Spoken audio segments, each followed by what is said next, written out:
How's it going, everybody? Texas Man here. I hope you guys are all having a fabulous day. Give this video a thumbs up if you guys really enjoy it. Subscribe if you guys have not already. Also, do me the biggest favor of all. Hit the bell notification button so you guys don't miss out on future videos or streams here on my channel. Also, make sure to head over to Twitch. Follow me there for free at Douglas447. Again, that's Douglas447, capital D. It's got a Detective Pikachu icon. And with that, we're going to be talking about the movie called The Outpost that came out this year in 2020, starring Scott Eastwood. And as always, we're going to talk about positives and negatives, and then I'll give you guys my final review score at the end. So first of all, I want to say off the bat to watch this movie. Watch this movie at least once. It's worth watching. I'm not saying it's worth buying and rewatching, but at least watch this movie at least one time in your life. This movie isn't decent, it's not good, it's not amazing, spectacular, or fabulous, but it is a great movie that I highly encourage you guys to check out and watch at least once in your lifetime. So this movie is about 2 hours and 3 minutes long, and in case you guys don't know what this movie is about, it's based on a true story of a bunch of American outposts that are set up in Afghanistan to disrupt terrorist supply chains. And it's primarily focused on this one outpost and how it is slowly attacked, how it's slowly destroyed, and how it is slowly overrun by the Taliban forces. This movie shows the violence of war without holding back. It just goes head on into the blood and guts and gore, and because of that, I highly encourage you guys to have a box of tissue with you, because you're going to cry. I cried twice in this movie. Yes, I'm a 26-year-old man, and I cried in this movie because of how real this movie presents war to you. Amazing acting and cast that was assembled for this film. Even though this movie is kind of like a B-plus type of film, who they got to sign up and do this movie, I think they did a great job. Amazing acting and gunfights, including motors and vehicles. This movie, like I just said, it's 2 hours long, and the first hour is like a setup. It shows you politics. It shows you the American soldiers trying to work with the peaceful Afghans to create peace treaties, which of course doesn't work at all. And it shows you the outpost and how everything's positioned and whatnot.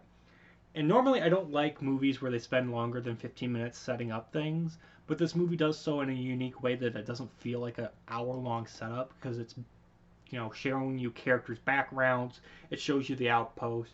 It shows you the ins and outs of how they're trying to protect the outpost. And then the second hour of this movie is just a gunfight slaughter fest. Men are constantly killed off in shocking and unexpected ways. And the big thing that really hit me was the movie showing you PTSD during combat and after combat. And the PTSD being shown in this movie really makes the film feel more alive and real and lived in, like you actually are pulled in to the movie. You as the audience member, you're going to feel like you leave your seat and like you're there. You're in the combat zone because of that. The third commander in this movie was amazing, but he was also super strict and by the book, not allowing the troops in the outpost to do the job of actually killing the enemy. Like, don't shoot him unless you're sure he has a gun. Like, we're surrounded 360 by Taliban forces. There's not a single friendly foe outside of this outpost. Just a moron. Fabulous camera work. I love towards the ending of the film where the Apache gunships and the American bombers that just come in and save the day by blowing up the Taliban terrorists in glorious fashion. It was just like, yes!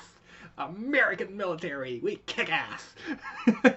It was really, I love that scene. I love it when the United States Air Force and the rest of the military just comes in and kicks ass. It's so much fun to watch. Yeah. And then like I said earlier, this movie doesn't shy away from showing you the horror and the PTSD of war. Like, there's this one soldier, and he, like, this is how the movie ends. Spoilers in case you guys care. The movie ends with this one soldier, and he's telling the doctor while he's breaking down mentally because of PTSD that it's like, yeah, we got the base, the outpost base has been evacuated, and we destroyed it so the Taliban soldiers can't have any of our guns, weapon, and equipment or technology and stuff. And it's like, we should never have been there. Why in the world was this outpost built in the middle of no man's land where we can get attacked constantly from 360 all the time? Like, in the movie, they actually have a calendar because the Taliban soldiers would be hitting them every single day at certain times. They literally had it clocked down to the second. Today's Monday. Oh, at 2:02 the Taliban's gonna hit us, and you literally they're watching their watches and they're clocking it to the last second, and they're like, the Taliban is just on point for their small attacks. And then when the big attack happens, of course, they're not prepared for it. But it's like everyone that's in the outpost, they're just walking around doing their duties, and they're like, yeah, we're gonna get shot at in a couple seconds. What else is new? I'm just like, wow. Just wow. But the guy that's telling the doctor about the PTSD, he's like, yeah, we shouldn't have been there. I mean, I lost my friends, I lost commanders, and I lost a part of myself. And the ending scene, even though it's kind of abrupt, it's gonna make you cry. You're gonna feel emotion in this movie. For negatives, I want to talk about there is a saluting that goes on in this movie towards the very beginning, and that honestly will never ever happen in real life because it ends up giving away the commander's location and position to the enemy, but it happens because Hollywood, I guess, is stupid and they don't understand this concept still in 2020. Characters, their names are displayed on screen, but they're hardly told, which kind of leads to some disconnecting going on with the viewer. So you got all these soldiers, and you're like, hey, I don't know what this dude's name is. Oh, he's dead. Okay.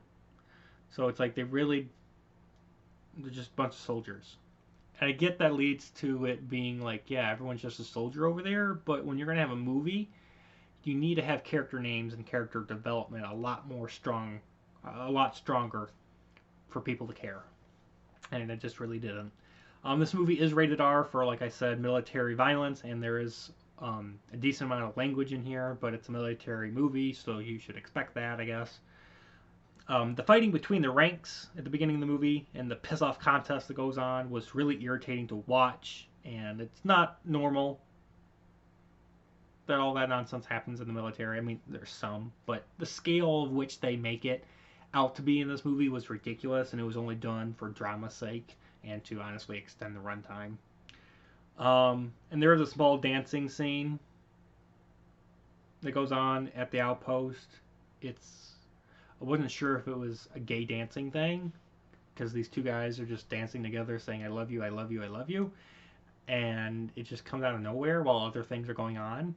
And it's like, it's something that's going on in the background. And I'm just like, these guys gay? And I'm like, if it was a gay dancing scene, I'm just like, why is it happening? Because it didn't add anything to the plot. Whether you're for or against it, it just doesn't add anything to the plot. It's going on in the background while there's two other conversations of greater importance happening. And I'm just like, I'm so sick of this gay nonsense in movies. Because it doesn't add anything to the plot. It doesn't. It just... Quit putting things into movies, whether it be gay or not. Quit putting things into movies that adds nothing to the plot. Like... I'm going to stop. But honestly, guys, check this movie out. I'm going to give it an 8 out of 10. And, yeah, look forward to future reviews coming out very soon. And you guys have a good one. Make sure you have a box of tissue for this film. You guys have a great day. Bye. And 10 minutes.